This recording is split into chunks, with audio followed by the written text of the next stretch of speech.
Trade deal के पीछे की क्या काली सच्चाई है, आज की वीडियो में इसके बारे में बात करेंगे। तो इस तरीके का भेड़ चाल में पड़ोगे, शेयर बाजार में जिंदगी में पैसा नहीं कमा पाओगे। पिछले 1 से 1.5 सालों से लगातार इंडियन शेयर मार्केट में हमें गिरावट देखने को मिल रहा था।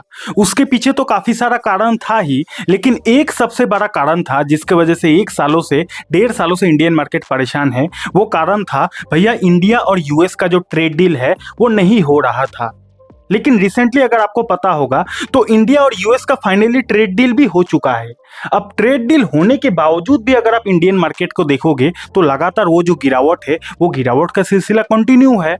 तो अभी के टाइम पे मार्केट में काफी सारे लोग ये सवाल उठा रहे हैं कि क्या ये जो इंडिया और यूएस का ट्रेड डील हुआ है, क्या ये वाकई में ट्रेड डील था या फिर ये एक धोखा था? क्या है इसके पीछे की काली सच्चाई? ट्रेड डील के पीछे की क्या काली सच्चाई है? आज की वीडियो में इसके बारे में बात करेंगे। ये भी जानेंगे कि ट्रेड डील होने के बावजूद भी क्यों इंडियन शेयर मार्केट इतना ज्यादा परेशान है, पहली चीज। उसके बाद बात करेंगे 5 ऐसा बिग रीजन, जिन 5 कारणों की वजह से शेयर बाजार काफी ज्यादा परेशान है। और ये 5 रीजन का अगर समाधान नहीं होता है तो हो सकता है आने वाले समय में भी हमें ये जो दिक्कत है इंडियन मार्केट में ये कंटिन्यू होता हुआ दिखे। तो क्या है वो 5 कारण, उसके बारे में भी बात करेंगे। साथ ही साथ संडे का वीडियो है तो आप सभी लोगों का काफी सारा कमेंट्स है, उन कमेंट का भी रिप्लाई देने की कोशिश करूंगा, ठीक है। लेकिन आगे बढ़ने से पहले डिस्क्लेमर दूंगा कि ये वीडियो प्योरली एजुकेशनल पर्पस के लिए बनाया गया है। शेयर बाजार में इन्वेस्टिंग करना, ट्रेडिंग करना रिस्की होता है, आपका पैसा डूबने का डर होता है। इन्वेस्टिंग ट्रेडिंग करे, अपने रिस्क पर करे। इस वीडियो से बस आप नॉलेज ले सकते हो। चलिए करते हैं वीडियो की शुरुआत। तो सबसे पहले ट्रेड डील की बात करते हैं, उसके बाद आगे की चीजें डिस्कशन करेंगे, ठीक है। तो जैसा कि हमें पता है कि इंडिया और यूएस का फाइनली ट्रेड डील हो चुका है। चलो भाई, अच्छा बात है। 1.5 सालों से जो एक अनसर्टेनिटी था मार्केट में, उसका सोल्यूशन हो गया है। इंडिया और यूएस का ट्रेड डील हो गया है। अब बात करते हैं कि इंडिया और यूएस का ट्रेड डील होने के बावजूद भी क्यों इंडियन मार्केट में उतना अच्छा रिएक्शन हमें नहीं देखने को मिल रहा है। क्या ट्रेड डील एक धोखा था? आइए इसके बारे में बात करते हैं। तो जैसे कि आपको पता होगा कि अमेरिका ने इंडिया के ऊपर टोटल 50% का टैरिफ लगाया था। अब फाइनली इंडिया और यूएस का ट्रेड डील हो गया है। तो 50% का जो हमारे ऊपर टैरिफ था वो कम होके अभी अमेरिका ने हमारे ऊपर कितना परसेंट का टैरिफ लगाया है? 18% का टैरिफ लगाया है। चलो अच्छा बात है, 50 का टैरिफ हट के 18% हो गया है, सुनकर अच्छा लग रहा है। लेकिन यहाँ पे समझने वाली बात यह है कि अमेरिका ने तो हमारे ऊपर जो टैरिफ था उसको कम कर दिया है, लेकिन इंडिया ने यूएस के ऊपर कितना टैरिफ लगाया है? तो भैया, इंडिया ने यूएस के ऊपर 0% का टैरिफ लगाया है। यानी कि इंडिया अगर अमेरिका माल बेचने जाएगा तो अमेरिकन सरकार लेगा इंडिया से 18%, और अमेरिका अगर इंडिया आएगा माल बेचने, अपना सर्विस को बेचने, तो इंडियन गवर्नमेंट उनसे लेगा 0% का टैक्स। यानी कि इंडिया ने अमेरिका का जो रास्ता है, ट्रेड का रास्ता है, पूरा खोल दिया है, 0% का टैरिफ कर दिया है। अब अमेरिका आराम से इंडिया में आकर बिजनेस वगैरह कर सकता है। ये एक कहीं ना कहीं हमारे लिए बैड न्यूज़ है, क्योंकि देखो अमेरिका इतना दिन माल बेच रहा था इंडिया में, तो इंडिया ने काफ़ी ज़्यादा टैरिफ लगाया था, टैक्स लगाया था, तो इंडियन गवर्नमेंट को कमाई हो रही थी। तो जबकि इंडियन गवर्नमेंट को कमाई हो रही थी अमेरिका से, अब अगर अमेरिका इंडिया में माल बेचेगा तो 0% टैरिफ उनको देना पड़ेगा, 0% टैक्स देना पड़ेगा। तो इंडियन गवर्नमेंट को कमाई नहीं होगा, गवर्नमेंट को कमाई नहीं होगा, यानी कि अल्टीमेटली देश को कमाई नहीं होगा, देश को कमाई नहीं होगा। इसीलिए तो इंडियन शेयर बाजार इतना ज्यादा परेशान है ट्रेड डील होने के बावजूद भी। ये पहला रीजन है, समझ गए इतना बात। दूसरा रीजन क्या है कि ट्रेड डील में डोनाल्ड ट्रंप ने यह कहा था कि इंडिया अब रशियन ऑयल को बाई नहीं करेगा, यानी कि रसिया से जो क्रूड ऑयल इंडिया बाई करता था अब नहीं करेगा। अब आप बोलोगे सर इसमें क्या दिक्कत है? इसी में सबसे बड़ा दिक्कत है, हम लोग जो इतना दिन से रसिया से क्रूड ऑयल बाई करते थे, काफी ज्यादा डिस्काउंट में बाई करते थे। यानी कि फॉर एग्जांपल मान के चलते हैं मार्केट में क्रूड ऑयल का भाव चल रहा है $65। अब अगर इसी क्रूड ऑयल को हम लोग रसिया से बाई करते थे तो 65 की जगह $60 में ही हम लोगों को रसिया क्रूड ऑयल दे देता था। एग्जाम्पल दे रहा हूं, यानी कि रसिया से हम लोग ऑयल खरीदते थे, काफी ज्यादा डिस्काउंट में खरीदते थे। अब जबकि रसिया से हम लोग ऑयल खरीदना बंद कर देंगे, ऐसा ट्रंप का कहना है, यानी कि अब हम लोग अमेरिका और वेनेजुएला से ऑयल खरीदेंगे तो वहां पे तो हमें डिस्काउंट नहीं मिलेगा। अब जबकि डिस्काउंट नहीं मिलेगा तो गवर्नमेंट को फिर से हमारा नुकसान है, गवर्नमेंट को नुकसान यानी कि शेयर मार्केट को नुकसान। ये दूसरा रीजन की वजह से शेयर बाजार में हमें दिक्कत देखने को मिल रहा है। समझ गए इतना बात। तीसरा कारण क्या है? एग्रीकल्चर, यानी कि इतना दिन से हमारा जो गवर्नमेंट है वो एग्रीकल्चर सेक्टर को ओपन नहीं कर रहा था, लेकिन फाइनली ट्रेड डील हो गया है। डोनाल्ड ट्रंप ने ऐसा कहा है ट्वीट में कि अब अमेरिका जो है अपना एग्रीकल्चर जो प्रोडक्ट्स है इंडिया में बेच पाएगा। तो इसका भी मार्केट कहीं ना कहीं ओपन हो चुका है, जिसकी वजह से इंडियन मार्केट में थोड़ा बहुत हमें परेशानी देखने को मिल रहा है। चौथा रीजन क्या है? नो क्लियरिटी, यानी कि हमारे गवर्नमेंट की तरफ से अभी तक कोई क्लियरिटी नहीं आया है। अब तक जो बात हुआ है कि यूएस ने 18% का टैरिफ लगाया है, इंडिया ने 0 कर दिया है, डोनाल्ड ट्रंप ये बोल रहा है कि इंडिया रसिया से ऑयल बाई नहीं करेगा, उसके बाद एग्रीकल्चर सेक्टर को ओपन कर दिया गया है, ये सारा बात डोनाल्ड ट्रंप ने कहा है, लेकिन हमारे गवर्नमेंट की तरफ से अभी भी क्लियरिटी उतना नहीं आया है। तो क्लियरिटी जब तक नहीं आएगा तब तक मार्केट में क्या रहेगा भैया, यूसी रहेगा, अनसर्टेनिटी रहेगा, और जब तक अनसर्टेनिटी रहेगा शेयर बाजार ऐसे ही परेशान रहेगा। समझ गई इतना बात? तो यही 4 कारण है जिसके वजह से भैया ट्रेड डील तो हो गया है, बहुत सारे लोग ये कंफ्यूजन में है कि भैया ट्रेड डील होने के बावजूद भी क्यों मार्केट नहीं भागा, ये कुछ कारण है। इतना बात समझ गए? देन अगर बात किया जाए नेस्डेक की, अब नेस्डेक क्या है, ये अमेरिकन शेयर बाजार का टेक वाली कंपनी का इंडेक्स है, और ये भी एक रीजन है जिस रीजन की वजह से पूरा दुनिया का शेयर बाजार परेशान है। खाली इंडियन शेयर बाजार और अमेरिकन शेयर बाजार नहीं, पूरा वर्ल्ड का शेयर बाजार परेशान है इस नेस्डेक की वजह से। अब आप बोलोगे सर नेस्डेक ने ऐसा क्या कर दिया, तो इसी नेस्डेक के अंदर दुनिया का सबसे बड़ा टेक वाली बड़ी बड़ी कंपनी है, जैसे कि एप्पल हो गया, गूगल हो गया, माइक्रोसॉफ्ट हो गया, बड़ी बड़ी टेक वाली कंपनी इसी नेस्डेक के अंदर है। और नेस्डेक में अगर आप देखोगे पिछले 1 महीने से मोटा मोटी 3% गिरावट है, और ये 3% आपको लग रहा होगा क्या ही गिरावट है, लेकिन भैया नेस्डेक बहुत बड़ा इंडेक्स है, इतना बड़ा इंडेक्स में गिरावट ये कोई साधारण बात नहीं है। और इसके वजह से हमारे देश के जो आईटी वाली कंपनी है, आईटी वाली इंडेक्स है, काफी ज्यादा परेशान हो गया है। अब आप बोलोगे सर ये क्यों नेस्डेक में इतना ज्यादा गिरावट हो रहा है, तो उसके पीछे का रीजन सेम वही पुराना रीजन है, एआई बबल। यानी कि मार्केट में एक बार फिर से चर्चा शुरू हो गया है कि कहीं ना कहीं एआई बबल बन चुका है, कभी भी एआई का जो बबल है वो फूट सकता है, और एआई बबल अगर फूटता है तो भैया आप सोच नहीं सकते कि टेक वाली कंपनी का क्या असर हो सकता है। थोड़ा खुल के समझाता हूं। देखो अभी के टाइम पे जो बड़ी बड़ी टेक वाली कंपनी है एआई सेगमेंट में इतना ज्यादा पैसा इन्वेस्ट कर रही है, यानी कि लिमिट क्रॉस करके टेक वाली जो कंपनी है एआई में पैसा इन्वेस्ट कर रही है। तो इसीलिए मार्केट के इन्वेस्टर को यह लग रहा है कि भैया इतना ज्यादा जो फंडिंग, इतना ज्यादा जो पैसा इन्वेस्ट किया जा रहा है एआई में, क्या इतना पैसा रिटर्न भी आएगा या फिर नहीं। देखो हर चीज बिजनेस से चलता है, अगर आप कहीं पे पैसा इन्वेस्ट कर रहे हो क्यों करोगे, क्योंकि आपको उम्मीद है कि ये जो पैसा मैं इन्वेस्ट कर रहा हूं उसके बेसिस पर मेरे को रिटर्न मिलेगा। तो वही कहानी टेक वाली कंपनी में भी हो रहा है।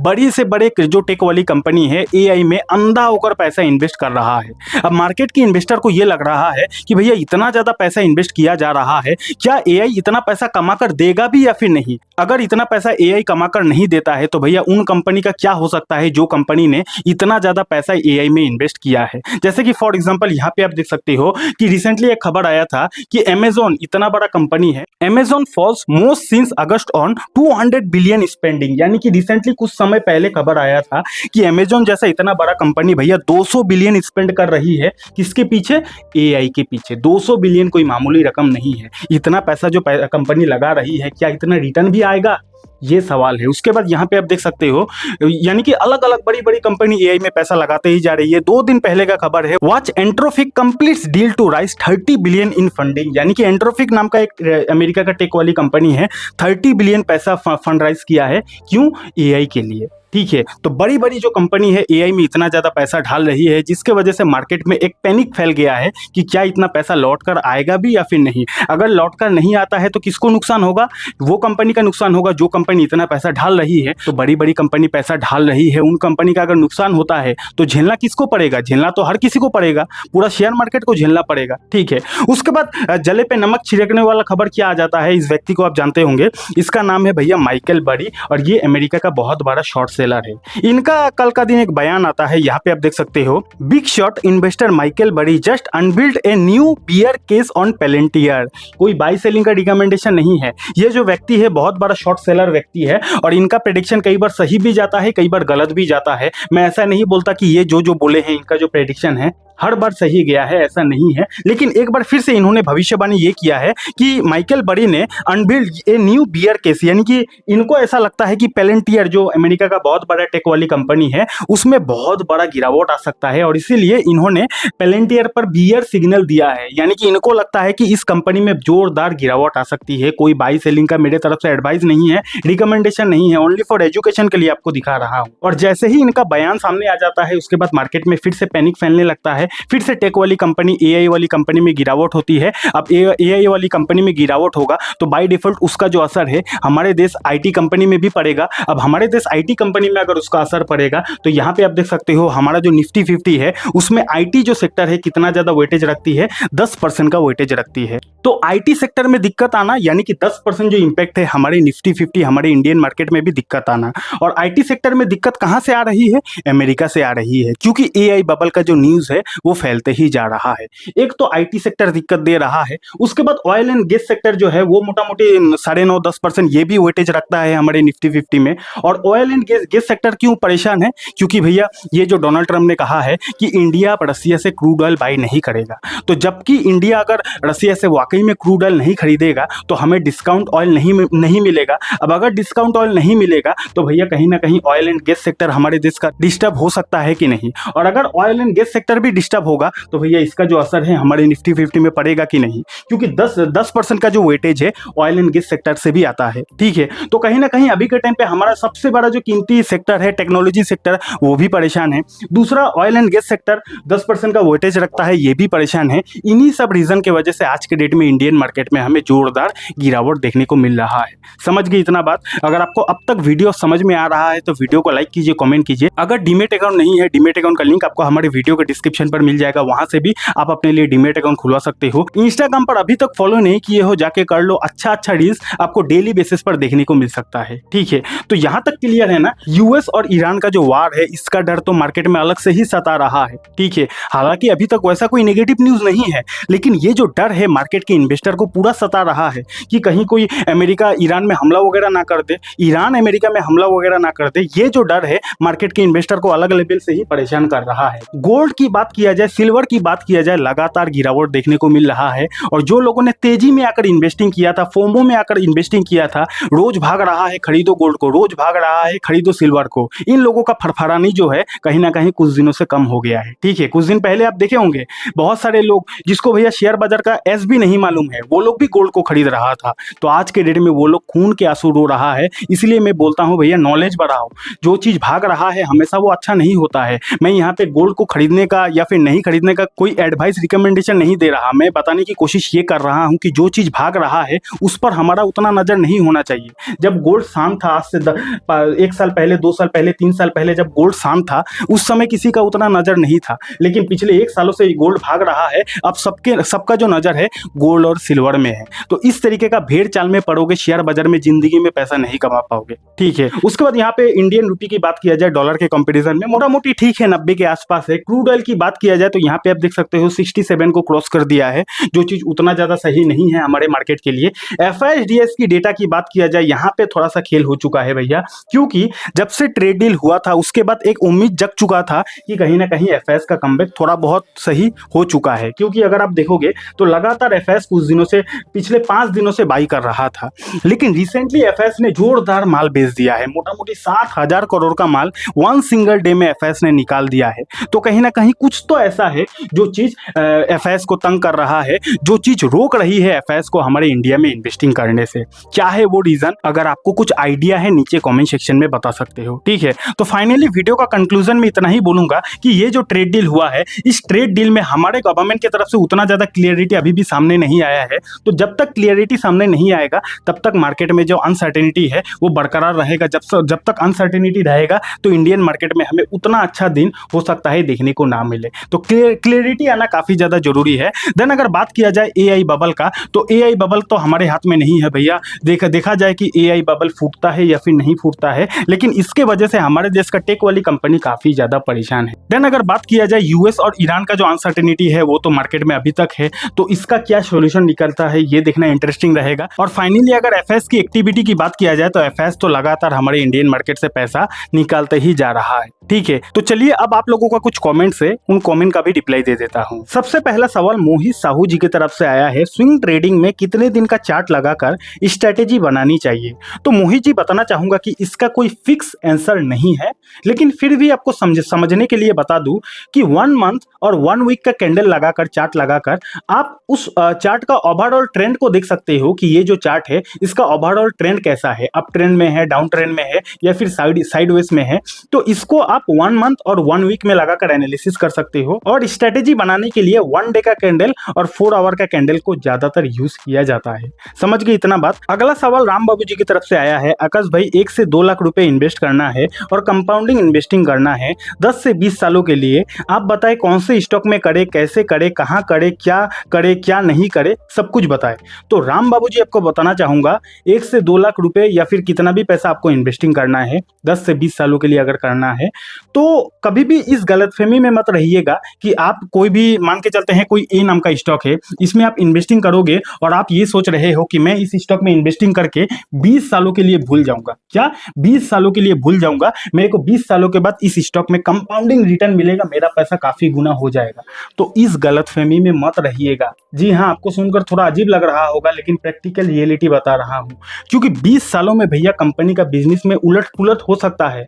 ऐसा भी हो सकता है कि 20 सालों के बाद ये कंपनी दुनिया में एग्जिस्ट ही नहीं करती है, और ऐसा भी हो सकता है कि 20 सालों के बाद ये कंपनी बहुत बड़ा कंपनी भी बन सकती है। तो इसीलिए अगर आपको लॉन्ग टर्म के लिए इन्वेस्टिंग करना है, समय समय पर चेक करना, मार्केट में एक्टिव रहना ये जरूरी है। हो सकता है कि आपने कोई अच्छा क्वालिटी के स्टॉक में इन्वेस्टिंग कर दिया, 1 साल हुआ, 2 साल हुआ, 3 साल हुआ, 5 सालों तक कंपनी ने काफी अच्छा रिटर्न दिया, 5 सालों तक कंपनी का बिजनेस काफी अच्छा चला, लेकिन उसके बाद कुछ ऐसा कंपनी में हादसा हो जाता है जिसकी वजह से कंपनी अचानक से बर्बाद भी हो सकती है। लॉन्ग टर्म इन्वेस्टिंग करना है वो भी स्टॉक में, तो आपको मार्केट में एक्टिव रहकर इन्वेस्टिंग करना है। ऐसा नहीं कि खरीद कर भूल जाओ, ऐसा गलती मत कीजिएगा। खरीद कर भूलने वाला इन्वेस्टिंग म्यूचुअल फंड में करोगे तो हो सकता है आपको उतना नुकसान ना हो, क्योंकि म्यूचुअल फंड इन्वेस्टिंग में आपका जो पैसा है कोई और एक्सपर्ट मैनेज करता है। तो आप घर पे सोए भी रहोगे फिर भी कोई एक्सपर्ट है जो आपके पैसों को मैनेजमेंट कर रहा है। लेकिन खुद डायरेक्ट स्टॉक में इन्वेस्टिंग करोगे तो यहाँ पे आप अपने पैसों का फंड मैनेजर हो, तो इसीलिए मार्केट में एक्टिव रहकर ही आपको इन्वेस्टिंग करना चाहिए। अगला सवाल अजीत सिंह जी की तरफ से आया है, क्रिप्टो ऐप ब्रोकर के लिए भी बताओ। तो अजीत जी, अगर आपको क्रिप्टो ट्रेडिंग करना है तो मैंने कॉइनडिस्क का लिंक नीचे डिस्क्रिप्शन पर दे दिया है, वहां से आप अपने लिए कॉइनडिस्क में अकाउंट खुलवा सकते हो। और अगर आप हमारे दिए गए स्पेशल लिंक से अकाउंट खुलवाते हो आपको 20% का ब्रोकरेज पर डिस्काउंट मिल जाएगा। तो इसलिए क्रिप्टो ट्रेडिंग करना है, लिंक आपको डिस्क्रिप्शन पर मिल जाएगा, वहां से आप अकाउंट खुलवा सकते हो। अगला सवाल एसके एजुकेशन क्लासेस जी की तरफ से आया है, नाइस एनालिसिस। नमस्कार सर, एक वीडियो चार्ट पैटर्न पर भी बनाइए सर, जैसे कि कोई शेयर अंडर वैल्यूड है या फिर ओवर वैल्यूड है, ये कैसे जाने और स्टॉप लॉस कहां लगाएंगे। तो एसके एजुकेशन जी बताना चाहूंगा कि चार्ट पैटर्न को देखकर ये आप पता एग्जैक्ट नहीं लगा पाओगे कि ये जो स्टॉक है ये अंडर वैल्यूड है या फिर ओवर वैल्यूड है। अगर आपको स्टॉक का अंडर वैल्यूड और ओवर वैल्यूड जानना है तो इसके लिए तो आपको फंडामेंटल एनालिसिस सीखनी पड़ेगी।